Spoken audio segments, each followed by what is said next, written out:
শিল্পী মনোজ মুরলী নায়ারের সঙ্গে কিছুক্ষণ। একটি সাক্ষাৎকার।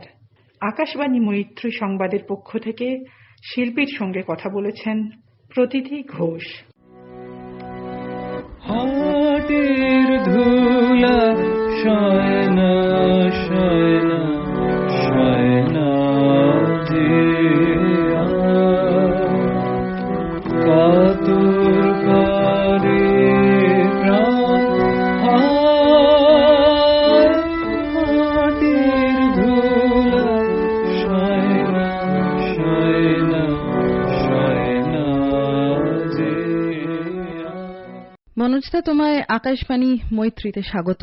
সরাসরি আড্ডায় চলে যাই। প্রথম প্রশ্ন যেটা তোমাকে করতে চাই সেটা হচ্ছে, এই সময়টা যে দুঃসময়টা আমরা সকলেই জানি, কিন্তু তুমি এমন একটি শিল্প মাধ্যমের সঙ্গে কাজ করো, এমন একটি শিল্প মাধ্যমকে নিয়ে কাজ করো, এই সময় তাতে ভয়ঙ্কর একটা প্রভাব পড়েছে। তার ভালো মন্দর দিক কিভাবে তুমি দেখছো? দেখো, টু বি ভেরি ফ্র্যাঙ্ক, প্রথম কিছু সপ্তাহ কেন 1-2 মাস সত্যি মানসিক এমন একটা যন্ত্রণা, বলবো না ঠিক কি বলবো, বুঝতে পারছি না।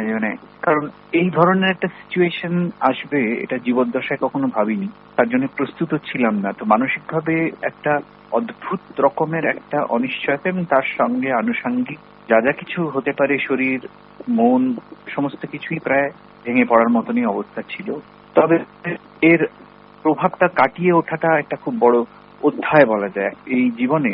এটা একটা কিন্তু না ভুলে থাকার মতন একটা ঘটনা, মানে যারা অবশ্য সজাগ থাকতে পারে আর কি, তাদের জন্য আমার মনে হয় সমস্ত পৃথিবীর মানব সভ্যতার উপর এইরকম একটা যে সময় বা একটা যুগ যে আমরা অতিক্রম করে চলেছি প্রতিদিন এখনো, এর মধ্যে যেমন হারানোরও কিছু ছিল, এর মধ্যে অবশ্যই শিক্ষণীয় কিছু ব্যাপারও বুঝতে পারছি এখন।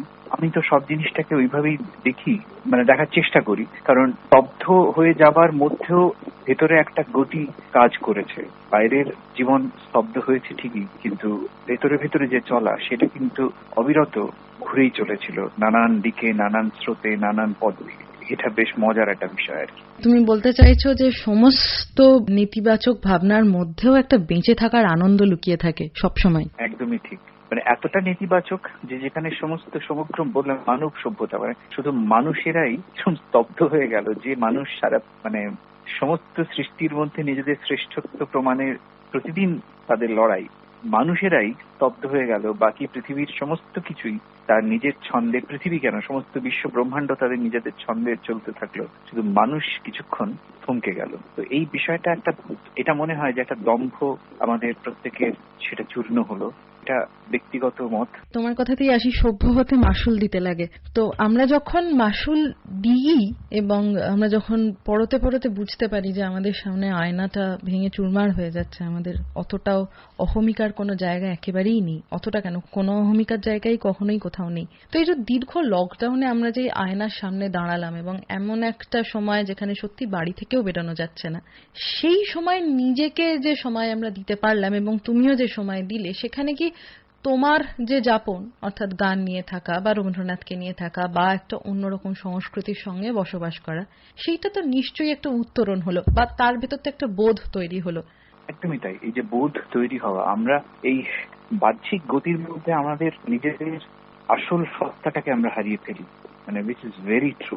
মানে আমাদের এই বাইরের এই চলা, এই যে অনর্গল, এই যে আমরা ঘুরছি ঘুরে চলেছি, সেটার ফলে আমাদের নিজেদের পরিচয়, আমরা নিজেদের পরিচয় বলবো, নিজেদের সত্তাটাকে কিরকম একটা যান্ত্রিক করে ফেলেছিলাম। কিন্তু খুব দূরে যেতে হবে না, কলকাতা বা শহর জীবন, মানে শহরের বাইরে একটু গেলেই গ্রামেগঞ্জে, তাদের মধ্যে কিন্তু সেই প্রভাবটা কিন্তু লক্ষ্য করা যায়নি। তার কারণটা হলো, তাদের বক্তব্যটা ছিল যে আমরা তো এর আগেও যেরকমই মাঠে ময়দানে কাজ করে যেটুকু যা খেয়ে পরে বেঁচে থাকতাম, এখনো তাই আছি। হ্যাঁ, তো আমরা আমাদের শহরের জীবনটা না বড্ড বেশি মনে হয় কাচের ঘরের মধ্যে আমরা থাকি, যার জন্য আমরা প্রতিনিয়ত এটা ভুলে যাই যে আমাদের ওই ভেতরে চলাটার মধ্যে যে আনন্দটা ছিল সেটা আমরা হারাতে থাকি। আর আরেকটা জিনিস যেটা মনে হয়েছিল, যে রবীন্দ্রনাথ তো বটেই, রবীন্দ্রনাথকে নিয়ে থাকা মানে একটা জীবন কেন, প্রয়োজনে আরেকবারও যদি জীবন, এই মনুষ্য জীবন নিয়ে আসতে হয়, তাহলেও রাজি থাকবো, যদি মানে সেখানে এই রবীন্দ্রনাথকে যদি পাওয়া যায় আর কি। তো আমার সেটাই মনে হয়। ফলে রবীন্দ্রনাথ তো বটেই, আমি যে শুধু গান গেয়ে জীবন সময় কাটিয়েছি তা নয়, আমি বহু বহু জিনিস শিখলাম। আমি এটা শিখলাম যে দুমুঠো খাবারের জন্য কত পরিশ্রম করতে হয় আমাদের, এবং কত মিথ্যে কথা বলতে হয়, কত ছলনা করতে হয়, কিন্তু কোনো কিছু না জমিয়ে রাখা যাচ্ছে না। মানে আমি যখন দুমুঠো চাল নিয়ে ভাতটা বানালাম, যখন শিখলাম আর কি লকডাউনের মধ্যে, আমি জানলাম যে এটা আমার জন্য মোর দ্যান সাফিসিয়েন্ট। গত 8 মাসে আমি কোনো মলে গেলাম না, আমার জীবনে কিন্তু কোনো ক্ষতি হয়নি কিন্তু তার জন্য। কিন্তু আমি যে এই যে ঘরের মধ্যে রইলাম, আমি যে গানগুলো গাইলাম বা যে গানগুলো তুললাম বা যে প্রবন্ধগুলো পড়লাম বা যে কবিতাগুলো পড়লাম, আমি তার ভেতরের যে বোধ সেটাকেই বের করার চেষ্টা করছি, মানে বোঝার চেষ্টা করছি যে আমাদের প্রয়োজনটুকু কিন্তু ওইটুকুই থাকে, এবং আমরা যে মানুষ তার সংজ্ঞাটা ওর মধ্যেই পাওয়া যায়। কিন্তু বাইরের এই জায়গা ছদ্মবেশ নিয়ে আমরা যে সারাক্ষণ ঘুরে বেড়াই, ওইটা বড্ড ক্লান্তিকর, ওই হাটের ধুলা শয়নার মতন আর কি। তোমার সুর সুরধ্বনির ধারায়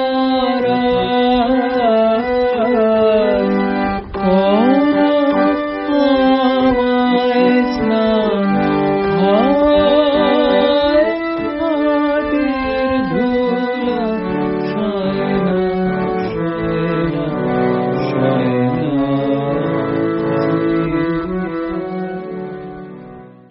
বেশ, এবার আর একটা জায়গায় আসি, সেটা হচ্ছে তোমার যেই ছাত্রছাত্রী বা বলা ভালো তোমার এই ডাকঘরের চলন যাদের সঙ্গে, তারা কখনো তোমার সমবয়সী, কখনো তারা তোমার বয়সে বড়, কখনো একেবারেই কচিকাচার দল, কিন্তু তাদের ভাবনা চিন্তায় তারা বিরাট বিরাট।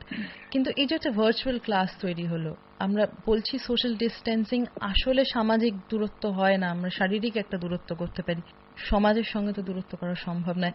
তারা কেমন ভাবে এগিয়ে এলো এই লকডাউনে, এবং এই যে তুমি এত অনুষ্ঠান করলে ভার্চুয়ালি নানান মিডিয়াতে, সেইটা কিরকম ভাবে সাড়া ফেললেন তারা, সব মিলিয়ে সামগ্রিক ভাবনাটা যদি একটু বলো। দেখো, আমরা যখন সবকিছু নর্মাল ছিল, আমরা কিন্তু তখনও বড্ড একাই ছিলাম। আমরা থাকতাম ভিড়ের মধ্যে ঠিকই, কিন্তু আমরা কোথাও ওই মাথা নিচু করে ওই একটা যন্ত্রের উপর আমরা হুমকি খেয়ে জীবন কাটিয়ে চলেছি, এবং আগামী দিনেও হয়তো তাই কাটিয়ে যাব আর কি। আমাদের বাইরের দৃষ্টিটা কিন্তু, মানে আমরা প্রকৃতির দিকে আর তাকাতে ভুলে গেছি। আমরা সমস্ত কিছুই আমাদের ওই ফোনের মধ্যে এসে ঠেকেছে। আমরা যদি কোনো সিনারিও দেখতে চাই, আমাদের চোখের সামনে যদি একটা গাছ যদি তাতে ফুল ফোটে, আমরা সেটাকে দেখি না, আমরা দেখছি না। এবারে যদি তোমার প্রশ্নের দিকে যাই, তাহলে কথাটা এরকম ভাবে বলি, হ্যাঁ, ভার্চুয়াল ক্লাস নিতে হয়েছে। তার কারণটা হলো, খুব সোজাসাপটা ভাবে বলতে গেলে, নয়তো ওই দুমুঠো চালও যুক্ত না, খুব রূঢ় বাস্তব কথা বলতে গেলে এরকমই মানে বলতে হয় আর কি। আমার ক্লাস নিয়ে কোনোদিন খুব একটা প্রচার করিনি যতটা নিজের প্রচার করতে হয়েছে আমাকে। কারণ আমার গান গাওয়াটা যেহেতু পেশা, ক্লাসটা আমার পেশা ঠিক সেই অর্থে ছিল না, ওটা একটা অ্যাসোসিয়েশন তৈরি করার জন্য ছিল।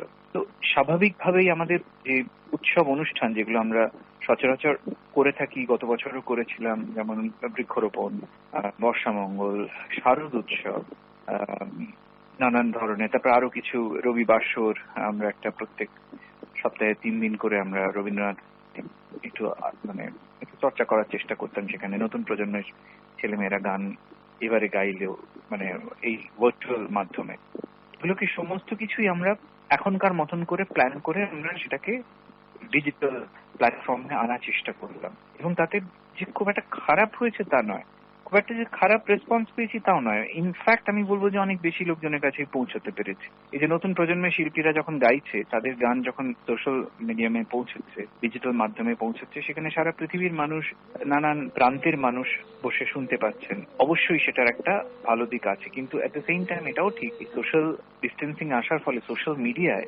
অকারণ গান, অকারণ পাঠ, অকারণ রান্নার ছবি, অকারণ রান্না করার বাসনা, হাঁড়ির ছবি, এটা এত বেশি হয়ে গেল, ওইখানে আবার পুরো ব্যাপারটা ওখানে গিয়ে ঘুরতে শুরু করলো, জীবনটা যেন ওইখানেই গিয়ে আটকে গেল। আমাদের ব্যাপারটা হচ্ছে, আমরা নিজেদেরকে যে কোথায় আটকাতে পারি, কোথায় বাঁধতে পারি, এটা আমরা জানি না। মানে আমাদের ব্যাপারটা চলে আছে, ঠিক আছে, আমরা বেরোতে পারছি না, তাহলে যা করি সবকিছুই সবাইকেই দেখাতে চাই। আসলে আমার বলার বিষয়টা হলো এই, যে আমরা কোনো কিছু না নিজের সঙ্গে ভাগ করতে আর পারছি না। আমাদের প্রত্যেক মুহূর্তে এটাই মনে হচ্ছে যে যে মুহূর্তে পেলাম সেই মুহূর্তেই আমাদের ওই বহির্বিশ্বের সঙ্গে তাকে যোগ করতেই হবে। তো এটারও ভালো দিক আছে, আবার মন্দ দিক আছে। হ্যাঁ, আবারও বললাম যে রুজি রোজগারের জন্য এখন ডেফিনেটলি ক্লাসটা ভার্চুয়াল ডিজিটাল মাধ্যমে করতে হচ্ছে বা ভার্চুয়াল ক্লাস করতে হচ্ছে সোশ্যাল ডিস্টেন্সিং মেনটেন করে। সবকিছুর মধ্যেই যেমন নেগেটিভ পজিটিভ ব্যাপার থাকে। হ্যাঁ, সামনাসামনি বসে ক্লাস করার যে আমাদের ছোটবেলা থেকে আমরা ওইভাবেই অভ্যস্ত, মানুষ যে অভ্যেসের দাস এই কথাটা আবার ভুল প্রমাণিত হলো মনে হচ্ছে। আমরা তো আবার ওই অভ্যেস থেকে আরেকটা নতুন অভ্যেসে পড়তে পারলামও, যে আমরা নিজেদেরকে বদলাতে পারি যদি আমাদের বাধ্য করা হয়। কোন একটা বাইরের ফোর্স যদি আমাদেরকে বাধ্য করে, আমরা কিন্তু সেই রকম ভাবেই বাঁচতে পারি আর কি, মানুষ পারে সেটা। এই আর কি, মানে সব মিলিয়ে একটা মিশ্রিত অনুভূতি আর কি।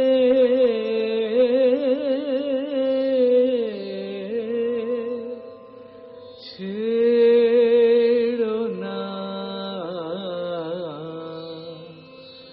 মোরে, ছেড়ো না।